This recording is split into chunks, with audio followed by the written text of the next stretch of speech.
This unsurpassed, profound and wondrous Dharma is rarely encountered in countless eons. Now that I can see, hear and am able to uphold it, may I fully realize the Tathagata's true meaning. To liberate all sentient beings, please generate the supreme and unsurpassed bodhicitta. Now let us continue with our teaching. Today we will study Master Chandrakirti's Entering the Middle Way. As you all know very well, this text is indispensable when studying the Middle Way. To study Bodhisattva Nagarjuna's root stanzas of the Middle Way, or more precisely, to truly enter into this text and genuinely approach root stanzas of the Middle Way, one really needs to study Entering the Middle Way first. It serves as a guide that leads us into the root stanzas from both the profound and the vast perspectives. We have previously explored the root stanzas of the Middle Way together. Since then, it seems that in many places, practitioners have spontaneously formed their own study groups, and the results have been truly encouraging. I have seen many people persevering, and eventually among our Dharma friends, including many lay practitioners, they have become fully capable of leading review sessions for others. They have studied the text thoroughly, going over it several times. This is truly wonderful. For our study this time, after each lecture, I hope that, just as you did with the root stanzas of the Middle Way, everyone will make an effort to first listen carefully to these audio and video recordings. Otherwise, if you attempt to explain it on your own, it is uncertain whether the presentation will be fully accurate. This is because we have received this lineage directly by listening to many authorized lineage masters. Therefore, at the very least, we can be assured that we are moving in the right direction. Afterward, whether you tutor others or engage in group study together, that will be excellent. Through this approach, many have developed genuine certainty in the Middle Way teachings. Now, regarding entering the Middle Way, we should all be aware that in this treatise, the focus is primarily on the stages of ordinary beings, the 10 bhumis of bodhisattvas, and finally, the stage of Buddhahood. From the perspective of the paramitas, it explains the 10 perfections corresponding to the first through the 10th bhumis, culminating in the Buddha's qualities of the stage of no more learning. When we study this, from our own perspective as ordinary practitioners, the knowledge that directly addresses the immediate experience of ordinary beings is actually not very extensive in this text. This is because the vast majority of the content focuses on the path from the first to the 10th bhumi, or from the first bhumi all the way to Buddhahood. Therefore, as ordinary beings, we might find that many of these advanced states do not immediately correspond to our current personal experience. Yet, just like when we study the ornament of clear realization, our primary purpose is to understand the enlightened qualities present within the mind streams of Buddhas and Bodhisattvas. After all, we will also gradually attain the state of these Buddhas and Bodhisattvas in the future. Therefore, generally speaking, practitioners who study the Prajnaparamita hold the teachings of the Middle Way in high regard. As you engage in this study, it would be best to approach it in the manner I described earlier. In fact, nowadays, if a person sits before a computer, begins mindfully with sincere prayers and aspirations, listens attentively to the entire lecture, and then performs a proper dedication of merit at the conclusion, the spiritual merit and efficacy of your study are virtually identical to what you would receive by practicing daily inside a traditional monastery. Therefore, this mode of learning is highly suited for us today, allowing us to pursue our studies independently in this way. As for our course this time, whether it takes 1 year or 2, my wish is for us to cover 1 lecture per week and steadily complete the text in this manner. Of course, if watching the videos is not feasible for you, you may adopt alternative methods when the time comes. However, you should be well prepared. Even having access to just the audio is perfectly fine. Therefore, let us treat this study as one of the most significant endeavors of our lives. When we ourselves studied these sacred teachings in the past, we genuinely regarded them as the single most vital priority in our existence. Precisely because of this dedication, these treatises have brought immense benefit to the development of our mind streams, and this was not unique to me. Many of my fellow practitioners at that time received inconceivable benefits and blessings.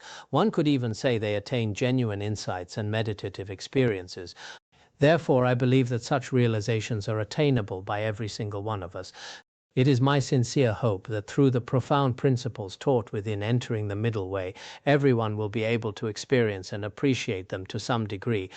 In doing so, throughout all your future lifetimes, you will have forged a sublime and sacred connection with the Prajnaparamita teachings.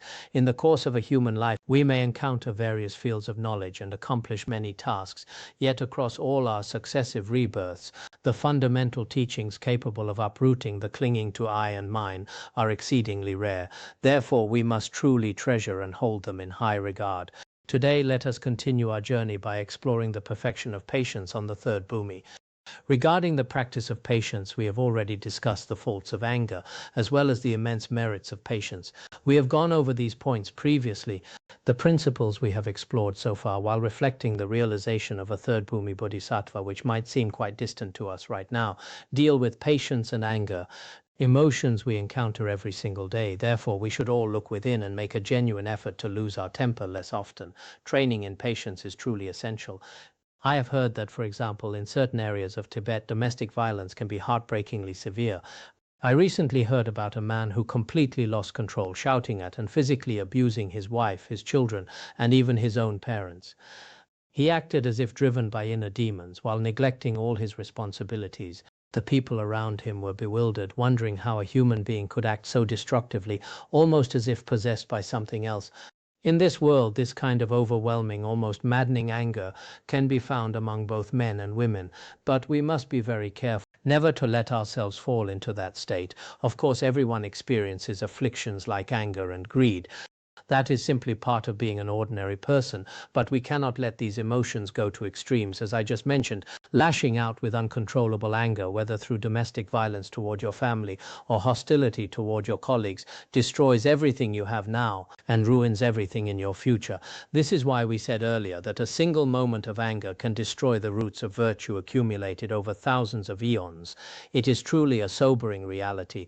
Because of this, the great masters of the past were extremely vigilant against the destructive nature. For us, at the very least, if we used to get angry easily, we should try to be more gentle. If we constantly observe our own minds like this, we will see real progress. We may not be able to uproot it completely right away, but we will certainly reduce its power over us. Today we will discuss the categories of patience. Zoksan ji shanchib shir ngo jiang samu yod na tena jikten ba go mukba men na tenya sang ji jikten de bi paru chinji tan. Though dedicated to perfect, great enlightenment, if the three spheres are apprehended, it remains worldly. The Buddha taught that if they are unapprehended, it is a supramundane perfection. This principle applies perfectly to patience. Just as we discussed with generosity and ethical discipline, if there is grasping at the three spheres, it is a worldly perfection. If one is free from such grasping, it is a supramundane perfection. The exact same logic applies here. After practicing the perfection of patience, we dedicate the roots of virtue, wishing that all sentient beings may attain the perfect great enlightenment of a Tathagata. When Venerable Fazun translated this text, he used the phrase, though dedicated to perfect great enlightenment. The Chinese character hui, dedicate, itself naturally implies dedication, which captures the meaning beautifully. But even if you dedicate your merit to such great enlightenment, if you still cling to the three spheres, thinking, I am the one practicing patience, this is the person or situation I am enduring, and grasping at the act of patience itself, the practitioner, the object, and the action, if there is grasping at these three spheres, it is merely a worldly perfection of patience.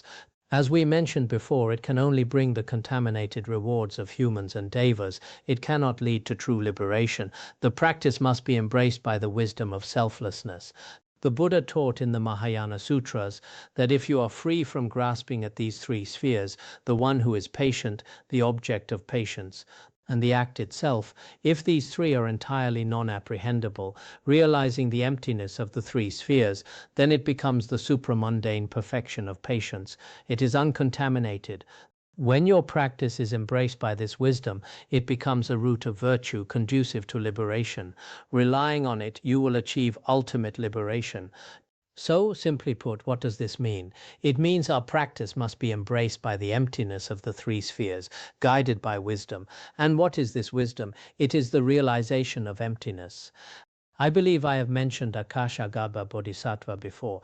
In the sutras related to Akashagarbha Bodhisattva, space is frequently used as a metaphor to illustrate that all phenomena are as empty as space. The Akashagarbha Sutra explicitly discusses this, for example, in the context of the four virtuous practices of a monastic. If someone insults you, you do not retaliate, but simply perceive their words as empty space. If someone strikes you, you recognize your body as empty like space. When someone directs anger at you, you know your mind is like space. And when others criticize or provoke you, you see that your mind remains as empty as space. There are scriptural citations for this which you can look up later.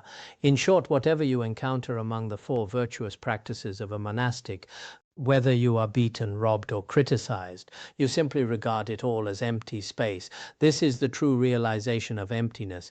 For example, in the past, regarding Master Chandrakirti, some people questioned him, asking, "The Buddha taught that all phenomena are like dreams and illusions. But these things we see right now appear so solid and real. How can they be merely dreamlike and unapprehendable?" In response, Master Chandrakirti stepped straight through a solid stone pillar, walking back and forth completely unhindered, and said, "This is what it means to be like a dream or an illusion." And it wasn't just him. Those disciples who possessed genuine faith in him and in the Prajnaparamita teachings were also able to pass right through it without the slightest obstruction. Witnessing this, the scholars of that time developed genuine faith in the unreality of phenomena and deep conviction in the teachings on emptiness. So when we say that all phenomena are empty, it is very easy to just talk about emptiness conceptually.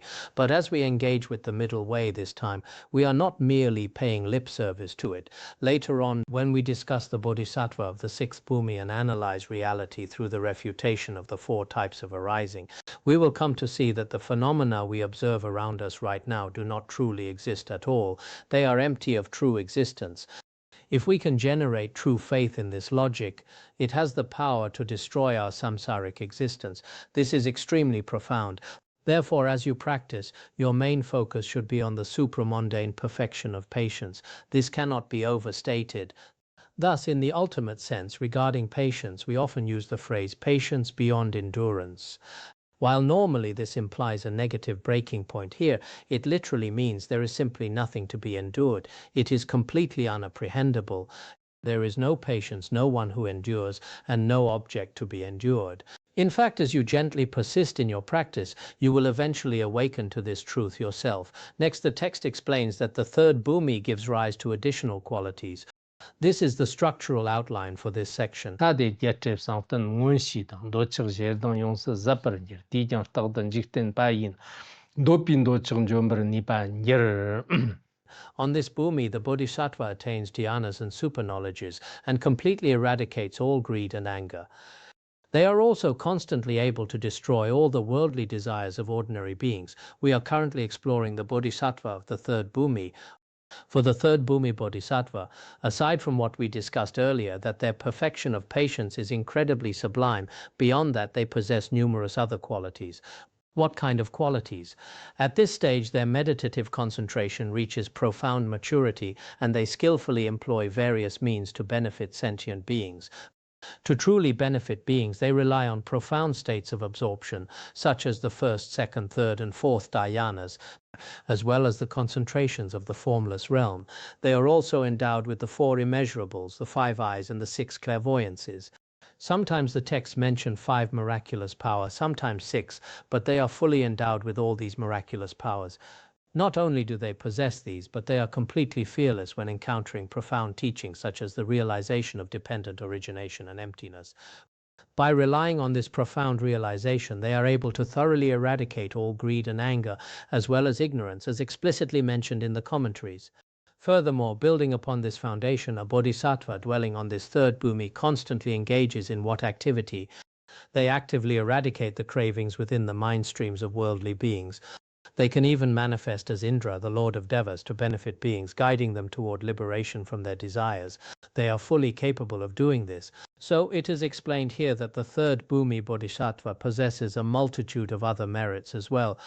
At this point, a question might naturally arise in your mind. Why was it said earlier that first Bhumi Bodhisattvas have not yet completely eradicated afflictions like greed? Generally speaking, even while on the path of accumulation and the path of preparation, practitioners attain states like the 4 Dhyanas and the 4 formless absorptions. So how do we reconcile this?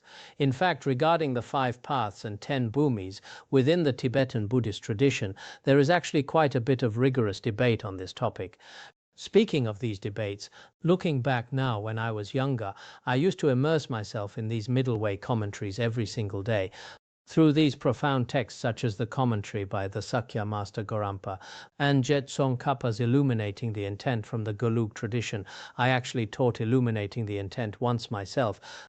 In the very beginning, I went through that classical text once. If you have your own reference books at hand, that is wonderful. I checked last year and it seems they aren't easily found online. I still have an old worn copy that I've kept. That must have been almost 40 years ago, and I still treasure it to this day. There are other great commentaries too, such as the extensive commentary by the 8th Karmapa, Mikyo Dorje, and the great commentary by Gorampa. Jamgon Mipham Rinpoche also has a commentary, though that one was compiled later from notes taken by his disciples.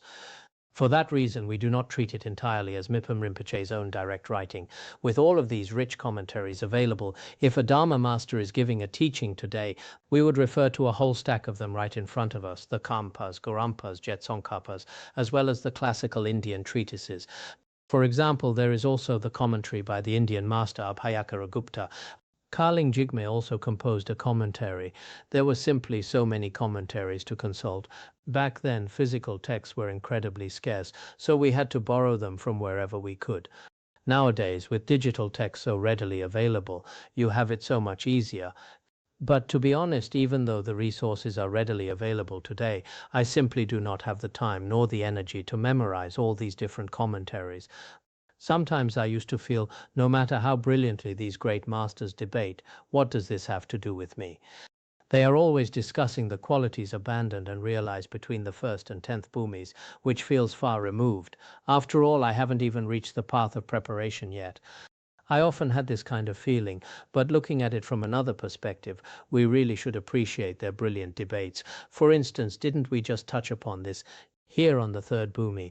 One attains the 4 Dhyanas, the 4 formless absorptions, and the 6 Superknowledges, while also eradicating greed and anger. How exactly does this work? Actually, this process will be explained further on, and we will revisit it when discussing the 4th bhumi. Primarily, if we look at Master Jet Tsongkhapa's presentation, he teaches that from the 1st bhumi to the 7th bhumi, the focus is entirely on eradicating the afflictive obscurations. And from the 8th bhumi onward, the focus shifts to cognitive obscurations. This is his explanation. Then we have Master Gorampa, who posits that upon reaching the 1st bhumi, the afflictive obscurations are already completely exhausted.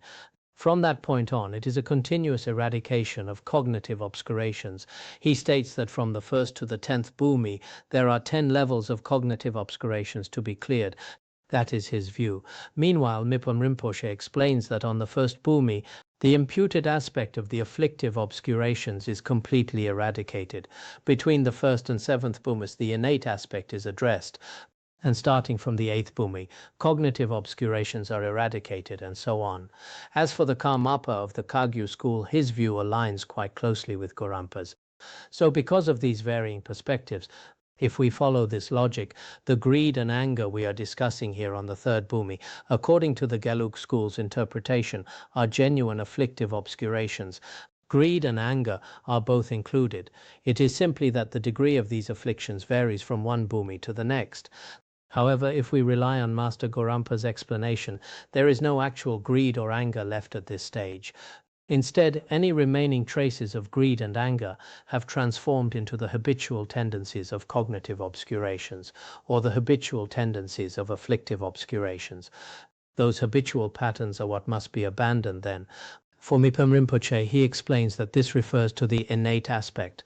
Since innate afflictive obscurations are present on every bhumi, even though we use the same names here, the severity and degree are entirely different. Whether we are speaking of the merits attained or the afflictions abandoned, although all labeled as greed, some refers to the greed present on the path of preparation and the path of accumulation. while other refers to the greed of a first Bhumi Bodhisattva, and so on. The terminology might remain identical, but at higher levels it is merely a habitual tendency. So when we analyze it this way, we understand that this complete eradication of greed, anger, and ignorance. You see, when it says a third Bhumi Bodhisattva completely eradicates them, this exhaustive elimination refers strictly to the afflictions specific to that particular Bhumi. That is to say, on the third Bhumi, the greed and anger pertaining to the third Bhumi are entirely eradicated.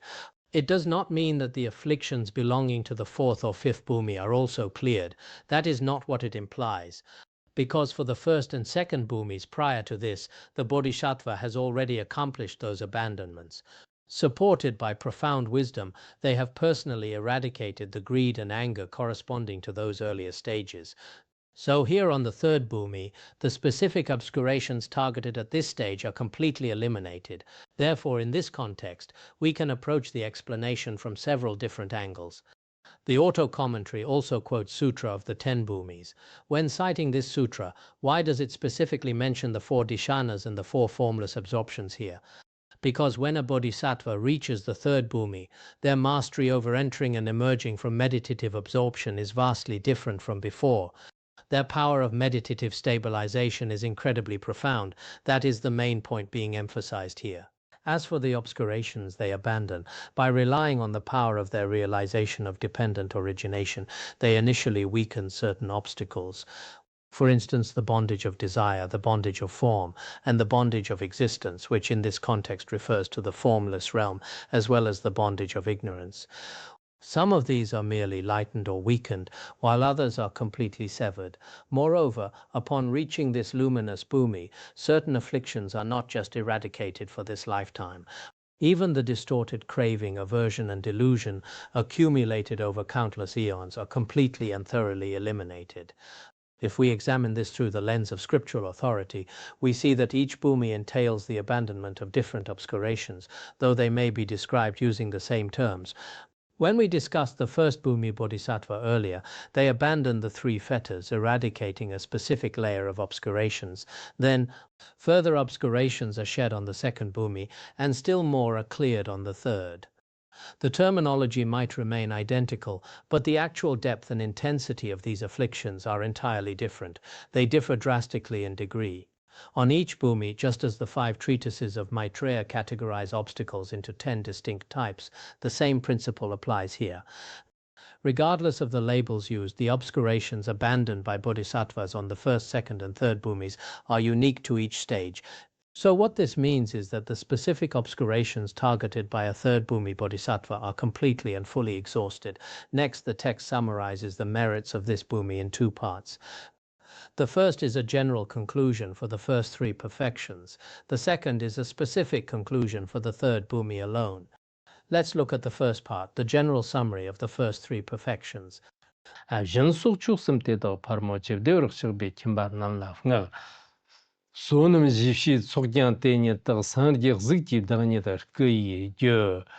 Sugata taught these 3 practices, generosity, discipline, and patience, primarily for lay people. They constitute the accumulation of merit and are the causes of the Buddha's form bodies.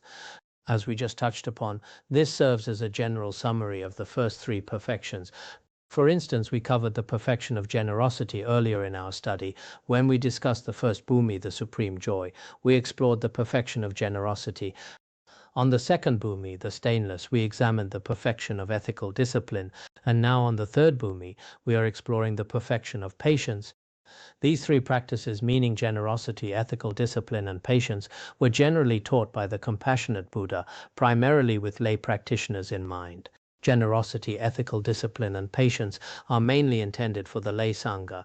Essentially, these practices constitute the accumulation of merit. They belong to the merit-gathering aspect of the path. In terms of their ultimate fruition, they are the causes for attaining a Buddha's form bodies. In other words, practicing generosity, ethical discipline, and patience leads to the future manifestation of a Buddha's form bodies, namely the enjoyment body and the Omanisham body. They directly act as the causes for the manifestation of these divine bodies. That is their primary function. But why emphasize these primarily for lay people? Well, it is because while generosity includes the giving of wealth, dharma, and fearlessness, the primary focus here is on the giving of material wealth. As for lay people, they generally have the means, the merit, and the material resources to offer this support. So it is relatively easier for lay practitioners to practice material generosity. If monastics were required to give material wealth on a daily basis, it would be impossible as they don't run businesses or work in agriculture. They lack the conditions for it. Therefore, among the perfections, the perfection of generosity is taught with lay people as the primary audience. As for ethical discipline, there are both fundamental and more complex precepts. And the fundamental precepts, such as abandoning the 10 non-virtuous actions which we discussed earlier, are also primarily directed at lay practitioners. This serves as the vital foundation of all ethical discipline, which is incredibly important. Of course, monastics uphold the full bhikshu vows and so forth. But generally speaking, the precept to abandon the 10 non-virtuous actions is largely intended for lay people. Then, regarding patience, in their daily lives, lay people face far more conflicts of interest and must navigate highly complex relationships. Generally, monastics do not encounter as many situations that require intense patience. Since they practice the 4 virtuous practices of a monastic and naturally avoid harming others, there simply aren't as many conflicts or disputes. Lay people, on the other hand, are deeply engaged in their careers, livelihoods, and worldly pursuits, making them much more susceptible to conflict and harm from others. This is exactly why the Buddha taught generosity, ethical discipline, and patience primarily for lay practitioners in the relevant sutras. Therefore, as a layperson, dedicating your practice primarily to these first 3 of the 6 perfections is a truly excellent path. But does this mean lay people cannot practice the latter 3 perfections? Not at all, they certainly can. Diligence, meditative concentration, and wisdom can absolutely be cultivated by lay practitioners as well. Now, why are these first 3 considered the cause of merit? This is something we should all understand clearly. The accumulation of merit is associated with signs. Practices such as generosity and patience are primarily practiced with signs. Conversely, concentration and wisdom are signless. Thus, generally speaking, meditative concentration and wisdom belong to the accumulation of wisdom. We will discuss these 2 in detail later. The first 3 perfections taught on the first, second, and third bhumis make up the accumulation of merit. They are also the direct cause of the future form bodies. Interestingly, in the scriptures and commentaries of the Hinayana, they generally do not use the specific term, the 2 accumulations. While they certainly speak of gathering merit, they don't explicitly frame it this way. For instance, in the Abhidharmakosha, the exact terms accumulation of wisdom and accumulation of merit don't seem to appear as far as I recall. Furthermore, the Hinayana sutras do not mention the form body or the Dharmakaya either, because in these earlier sutras the concept of the Dharmakaya is generally absent. They simply describe the Buddha attaining Buddhahood. There is no distinction made regarding a separate form body. These specific concepts are hallmarks of the Mahayana scriptures. Therefore, to summarize, the first 3 perfections belong to the accumulation of merit. The latter 2 perfections, meditative concentration and wisdom, belong to the accumulation of wisdom. As for the perfection of diligence, which we will cover next, it is absolutely indispensable. It acts as the vital companion to both the accumulation of merit and the accumulation of wisdom. Without diligence, neither of these 2 accumulations can ever be accomplished. Consequently, it would be extremely difficult to attain either the form bodies or the Dharmakaya. However, regarding the 6 perfections, this classification into the accumulations of wisdom and merit is actually presented differently in some other texts. They offer different categorizations. Some treatises state that only the perfection of wisdom belongs to the accumulation of wisdom, while the other 5 belong to the accumulation of merit. Such classifications do exist, but regardless, if we cultivate merit but completely neglect wisdom, we are like an elephant adorned with precious jewels. On the other hand, if we cultivate wisdom but neglect merit, we are like an arhat holding an empty alms bowl. In the end, neither approach leads to perfect attainment. I believe I have told the story of the 2 brothers before. One focused solely on the accumulation of merit and completely disregarded the accumulation of wisdom. Later, he was reborn as a majestic elephant adorned with all sorts of precious jewels, yet remained a slow-witted creature without wisdom. The other brother placed great importance on the accumulation of wisdom, but absolutely refused to cultivate merit. He strongly rejected it. Eventually, when he became an arhat and went into the city for alms, he couldn't even manage to fill a single bowl with food. He received nothing. Therefore, in our practice today, while we cultivate meditative concentration and wisdom and strive to practice the causes of the accumulation of wisdom, we must simultaneously make every effort to practice generosity, ethical discipline, and patience. These are the causes of the form bodies and the accumulation of merit. This is what it means to unify merit and wisdom. His Holiness Jigme Phuntsok Rinpoche often taught that we must realize emptiness while still engaging in virtuous deeds. Among Buddhists today, some people are constantly saying, these are all just appearances, do not cling to appearances. Reciting mantras, releasing lives, and bowing to the Buddha are all just forms, they are unnecessary. Just resting in meditation is enough. People who prioritize only the accumulation of wisdom and neglect the accumulation of merit might attain the state of an arhat in the future, but they may struggle even to gather daily alms. Even today we see some highly accomplished masters who, when they fall ill at the end of their lives, struggle to even cover their medical expenses. It is quite heartbreaking. Their level of realization might actually be very high, but they simply didn't cultivate merit in their past lives. This happens. Conversely, some people diligently practice virtuous deeds and generosity, but pay absolutely no attention to the teachings on emptiness. We see this among Buddhists as well. I frequently encounter these two types of people. Some are incredibly kind and dedicated to charity, gathering vast amounts of merit. But when it comes to wisdom, to emptiness, or to studying the middle way, they have absolutely nothing to say. Sometimes I deliberately bring up the topic of emptiness with those who love doing good deeds, and they remain completely silent. But the moment I mention doing charity work, they suddenly become extremely interested.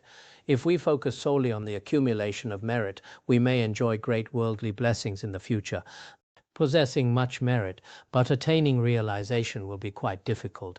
Look at the elephant adorned with all kinds of gold, silver, and jewels. Can an elephant attain enlightenment? It's highly unlikely.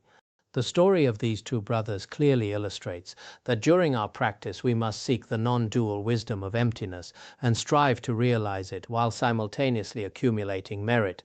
Even doing small incremental good deeds is important. This unification of merit and wisdom is absolutely crucial. Next is the summary of this Bhumi. Gyaro trepo nimala negoshin da rang tok man nam tangbo yang tak sarni tsa nruwa mbar nambar njombar ngumbar ndo sanda shindar nori kirkyang chuman gyar. The luminous Bodhisattva, abiding within the solar disk, first dispels their own darkness and then seeks to eliminate the darkness of all beings. On this Bhumi, their wisdom is extremely sharp, yet they are free from anger.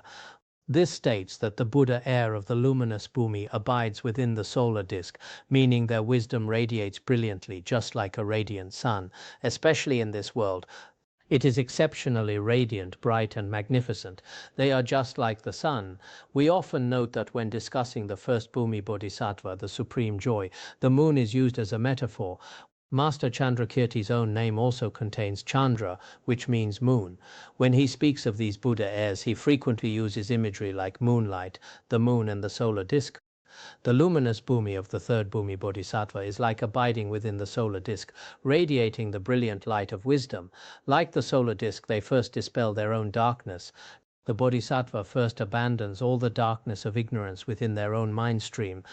As mentioned earlier, by the time they reach the third Bhumi, they use the fire of wisdom to completely burn away all existing obscurations within themselves. This primarily refers to self-benefit, eliminating all personal obstacles. Secondly, they seek to eliminate the darkness of all beings. The third Bhumi Bodhisattva uses the power of their wisdom to completely dispel the darkness in the mind streams of the beings they guide on this Bhumi. It is completely swept away. Therefore, such a bodhisattva abandons the three poisons within their own mind stream appropriate to this stage, and they also help to eliminate them in others. There is another key characteristic. The third Bhumi Bodhisattva embodies the verse, "On this Bhumi their wisdom is extremely sharp, yet they are free from anger." Their wisdom is incredibly penetrating and exceptionally sharp. Yet, despite possessing such penetrating wisdom, they never use it to pick at the faults of sentient beings. When facing beings who make mistakes, they remain infinitely tolerant and accepting. Normally, these two qualities might seem contradictory. If your mind is very sharp, you might be prone to finding fault with others and pointing out their flaws. Because your intellect is so piercing, you easily see straight through to everyone's shortcomings. But this bodhisattva applies their sharp wisdom only to their own mind stream and to the afflictions of others. When dealing with suffering beings, they never scold or harm them in the slightest. Thus, this profound wisdom and boundless tolerance are present simultaneously. For us ordinary people, wealth might make us arrogant, and intelligence often leads us to tear others down. If someone makes even a small mistake, we are quick to point fingers and criticize. However, these bodhisattvas, despite possessing incredibly sharp wisdom, do not use it to pick at the flaws of others. They only use it to tame the minds of beings. Recognizing that sentient beings are trapped in suffering and helpless against their afflictions, that is why this bodhisattva is described as, on this bhumi their wisdom is extremely sharp, yet they are free from anger. In the past, when we used to joke around with each other, if someone found fault with me, I would say you are the exact opposite of this verse. Your wisdom isn't even that sharp, yet you still pick at my faults. The third Bhumi Bodhisattva has incredibly sharp wisdom, but they never find fault with others and never give rise to anger. So there is indeed a vast difference. This Bhumi is truly, how should I say it? We can certainly say that this Bhumi is absolutely extraordinary. Furthermore, there is another distinct feature regarding the pursuit of the Dharma on the third Bhumi.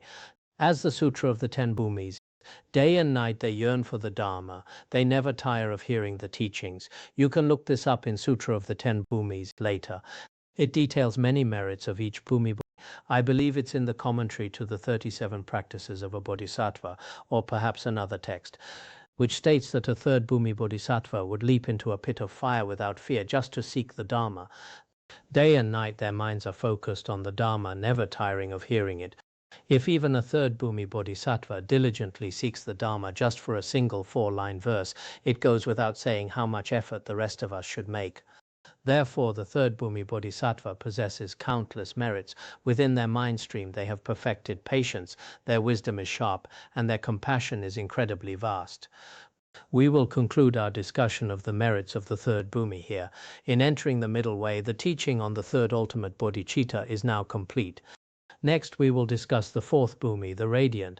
The structure for the radiant Bhumi is similar. The explanation is divided into 3 parts. The first is the supreme development of diligent effort on this Bhumi. The second is the definition of this Bhumi. And the third covers the specific obscurations abandoned here.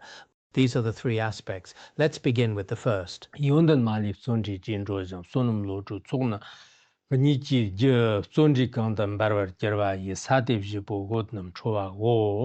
merits follow diligent effort, the cause of the 2 accumulations of merit and wisdom. The Bhumi where diligent effort blazes most intensely is the fourth, the radiant Bhumi. This Bhumi is called the radiant. What is the characteristic of the radiant Bhumi?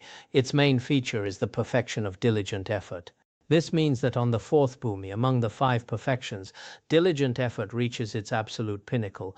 Whether we are talking about worldly merits, the merits of higher rebirths, the supramundane merits of ultimate excellence, or any other qualities such as the merits of listening, contemplating, meditating, ethical discipline, and generosity, all of these are entirely dependent on diligent effort. Those with diligent effort attain these merits, while without it they are exceedingly difficult to acquire. Of course, what exactly is diligent effort? It is the delight in virtue, as taught in the way of the Bodhisattva. Diligent effort is enthusiasm for virtuous actions, not for non-virtue. Enthusiasm for non-virtue can't be considered genuine. It is merely committing negative karma. Therefore, joyous effort directed toward virtue is essential. We see this in worldly life as well. Why is it that some people succeed in whatever they do, whether in spiritual practice or worldly careers? It is because they are diligent, they don't waste time or waste their lives. They are very dedicated. Others accomplish nothing in either spiritual or worldly matters simply because they lack diligence. Even if they possess intelligence, meditative stability, capability, and merit, without diligent effort, everything falls apart. It is truly a pity. Therefore, all merits are carried forth by diligent effort. Those with supreme diligent effort attain supreme realization. Furthermore, this diligent effort is the actual cause of the two accumulations of merit and wisdom. It is the driving force behind gathering both wisdom and merit. If you wish to gather these two accumulations, you must possess this diligent effort, on which Bhumi. Regarding this diligent effort, ordinary diligence exists even at the level of ordinary beings, but the true perfection of diligent effort blazes far more intensely on the fourth Bhumi. I recall that Sutra of the Ten Bhumis describes many types of diligent effort, such as unremitting, unpolluted, unwaning, vast diligent effort, boundless, and blazing diligent effort. It lists many variations. Here it simply means that upon reaching this stage, diligent effort becomes exceptionally powerful. Among all these various forms, I personally feel that consistent, unwavering diligence is incredibly important. For example, when we first began teaching Entering the Middle Way, many people enthusiastically tuned in at the start, but they couldn't maintain that consistency and ended up giving up halfway. Starting a practice but leaving it half finished is unfortunately a very common phenomenon. Therefore, whether in worldly or spiritual pursuits, seeing a task through to completion with consistency establishes a wonderfully auspicious dependent origination for all your future lifetimes. The Sutra of the Ten Bhumis mentions many forms of diligent effort, but I feel that in our everyday lives, simply refusing to give up on what we start and striving to accomplish it no matter what obstacles we face is of the absolute utmost importance. For this reason, the fourth Bhumi is known as the Radiant Bhumi. We call the fourth Bhumi the Radiant. So what is the definition of this Bhumi? There's no dixie trailer zoba yi shanchip chokla gumba lekepi snawa zang yi gutpe lagam jongjiang. On this Bhumi, through diligent cultivation of the factors of enlightenment, the Buddha air gives rise to the flame of wisdom, surpassing even the shining copper radiance of the preceding third Bhumi. Why is this called the Radiant Bhumi? Because the Bodhisattva of the fourth Bhumi, the Buddha air of the Radiant Bhumi, cultivates the 37 factors of enlightenment with intense diligent effort. We mentioned this before, and the auto-commentary quotes Sutra of the Ten Bhumis on this as well. These factors include the 4 establishments of mindfulness, the 4 right efforts, the 4 bases of miraculous power, the 5 faculties, the 5 powers, the 7 branches of awakening, and the Noble Eightfold Path. There are 37 factors in total. These 37 factors of enlightenment are cultivated with even greater dedication on this Bhumi, and it's not just the cultivation itself, even the spiritual experiences that arise from this practice, and the manifesting signs of realization become exceptionally clear and evident here. These signs are like blazing flames.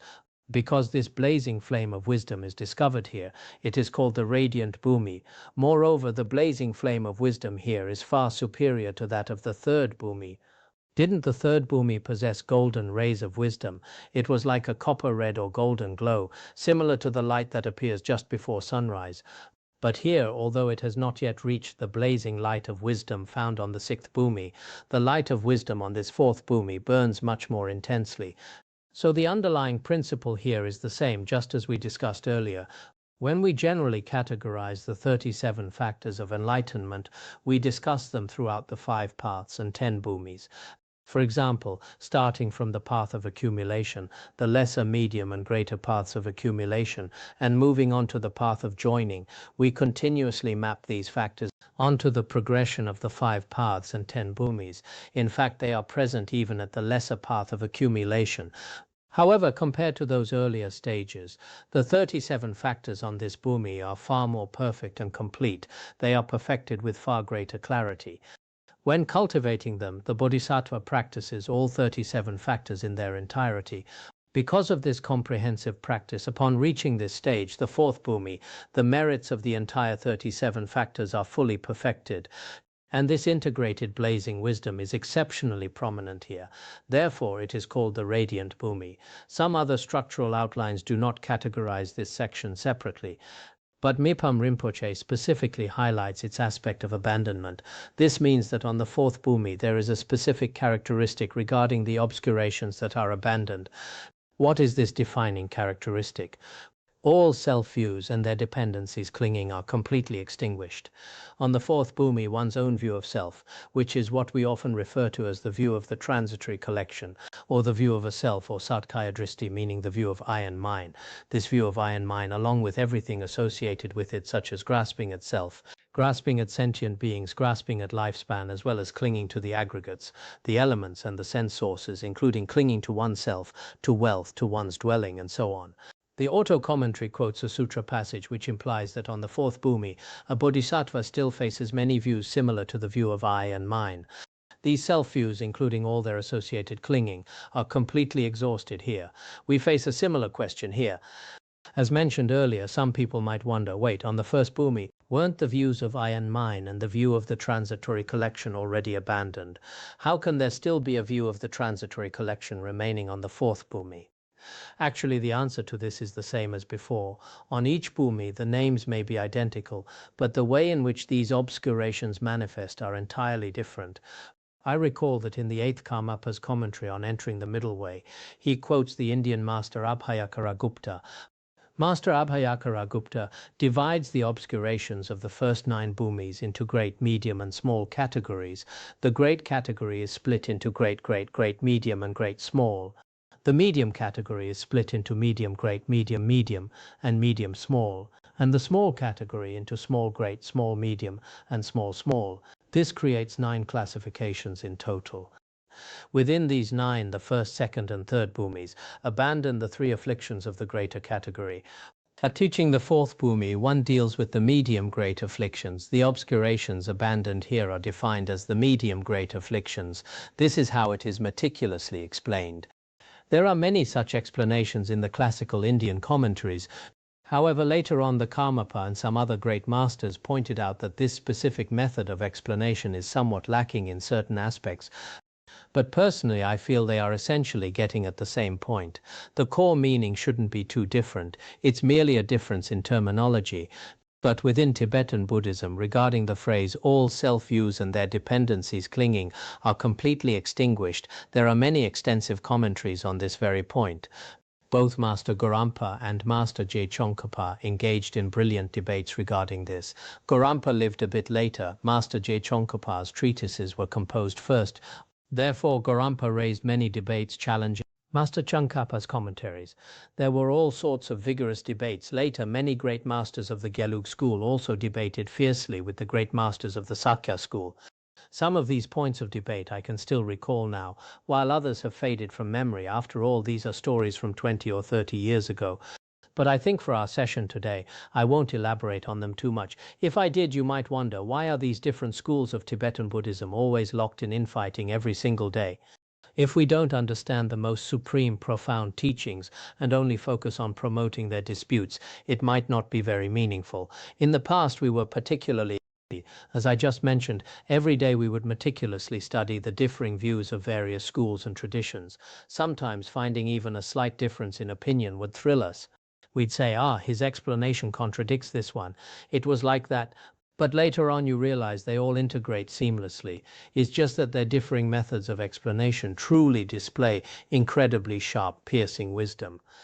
They rely on ample scriptural evidence and engage in remarkably brilliant logical debates.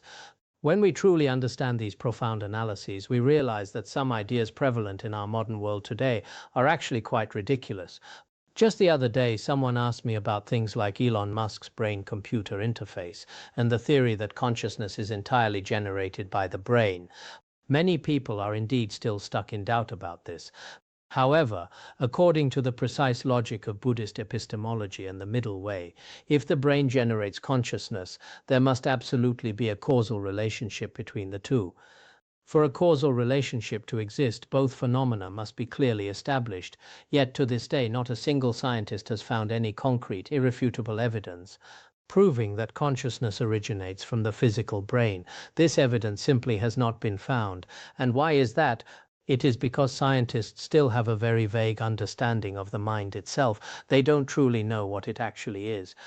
If you want to approach this with a rigorous scientific mindset and attitude, whether through controlled experiments or scientific testing, to prove that it originates from a specific source, you must explicitly identify both the cause and the effect. They must be observable, without concrete observation. To blindly claim that it originates there is logically untenable. Therefore, the belief held by some scientists that the brain generates the mind. If the brain generates the mind, you clearly need to observe this process. Since you haven't observed it, merely possessing a brain and simultaneously experiencing a mind does not make this conclusion reasonable. Why is it unreasonable? To truly grasp this logic, if we consider the brain as the seed and the mind as the fruit, just like a wheat seed and the resulting stalk of wheat, these are two distinct entities.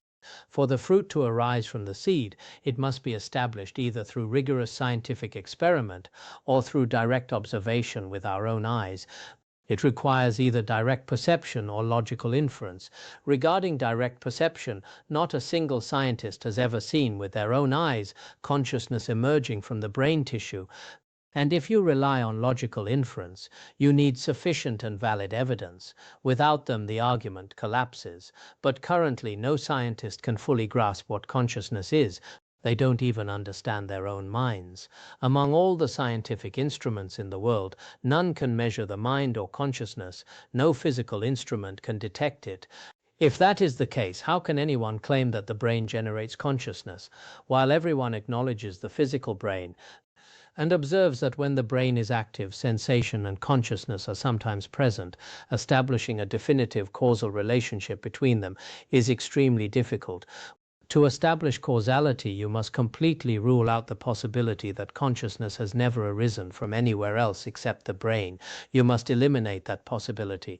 But so far, scientists have been completely unable to do so. Yet this unproven belief has become part of mainstream culture, deeply influencing the public, including those with primary or secondary education. They seem to be stuck in this confusion. Even some Buddhists wonder if the brain truly generates the mind. Regarding the nature of the mind, Buddhism offers abundant and rigorous reasoning. Have scientists to date provided any thoroughly sufficient evidence? Is there any experiment or any conclusive proof stating that the minds of sentient beings are generated solely by the physical brain? They cannot prove that consciousness absolutely did not exist prior to the brain. They merely observe that when the brain is present, consciousness is present. But they cannot prove it was impossible for consciousness to exist beforehand. They cannot explain this logical gap. Therefore, our logical inferences are perfectly applicable here. This type of rigorous reasoning is crucial in these contexts. But if one hasn't studied the middle way, discussing these things might not mean much to them. So that concludes the fourth chapter. I'm not sure how I suddenly veered into about all this. The fourth chapter on the ultimate bodhicitta is now finished. The fifth chapter discusses the difficult to conquer bhumi. The structure is the same. The explanation of this bhumi is divided into the definition of the bhumi as the basis of qualities and the specific qualities of the bhumi themselves, and is divided into these two parts. Let's look at the first.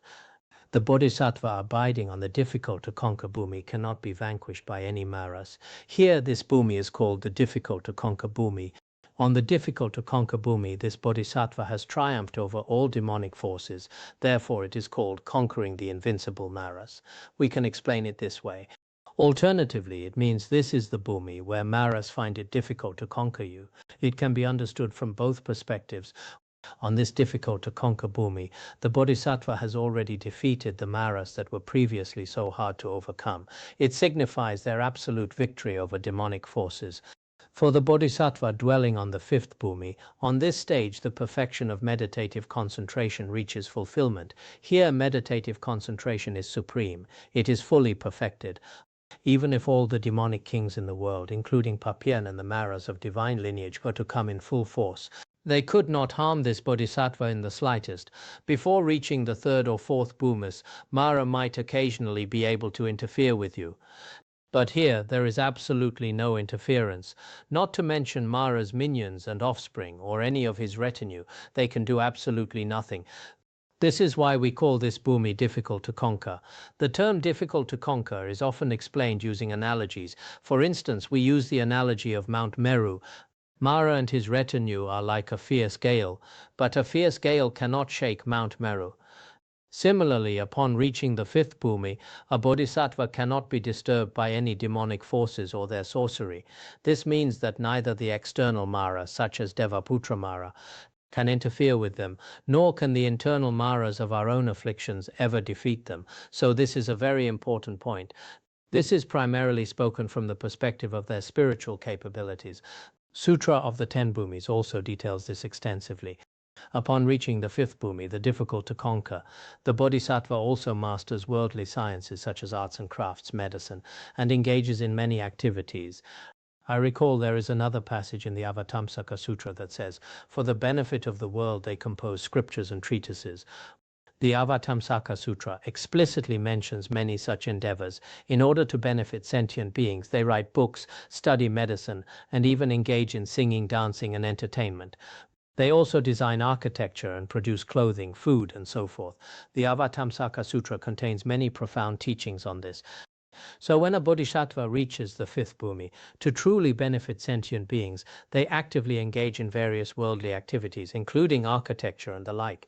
Some of us might think that a genuine practitioner, a true monastic, should simply isolate themselves in the mountains to practice. This is a common tradition in Chinese Buddhism, and we have similar views in Tibetan Buddhism. People believe that a true practitioner should avoid contact with people and limit their ties to society. Of course, there are two ways to look at this.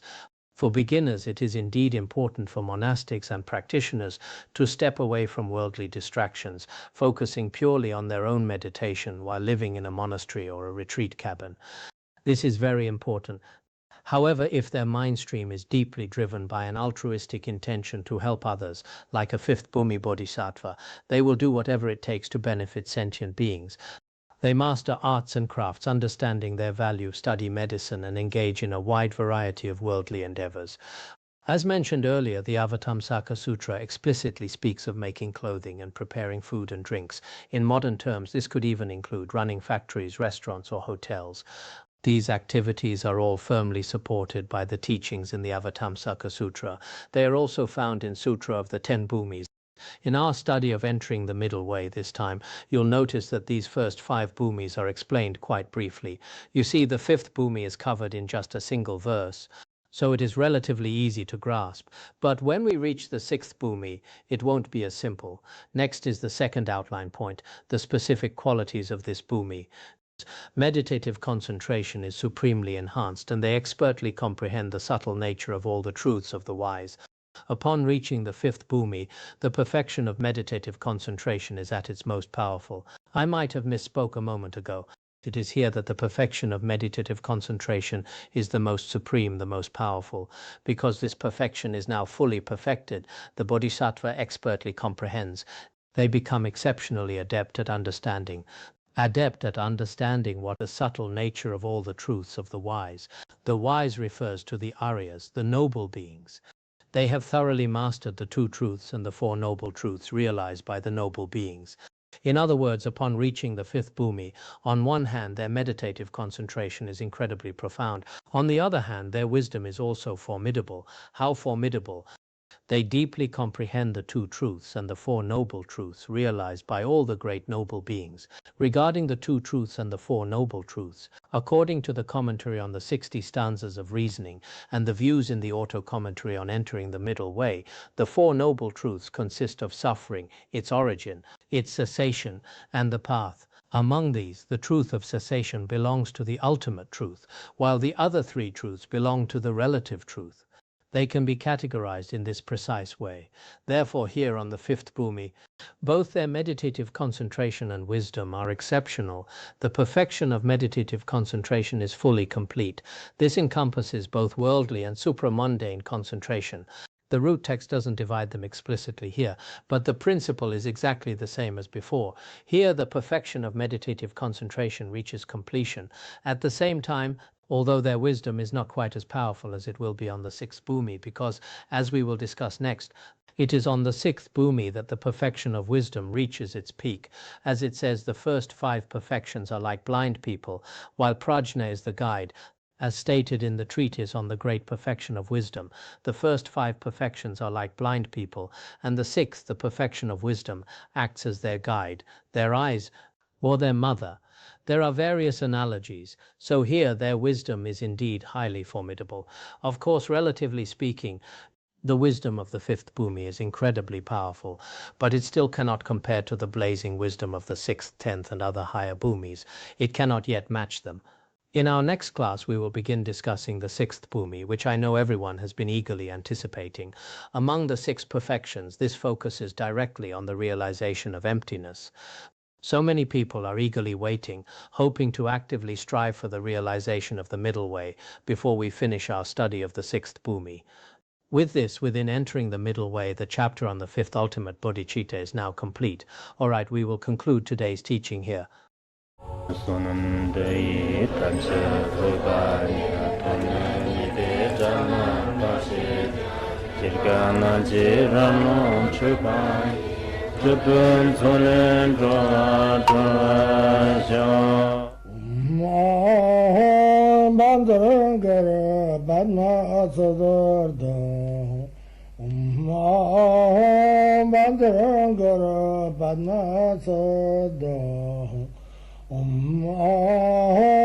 Bandara Bandara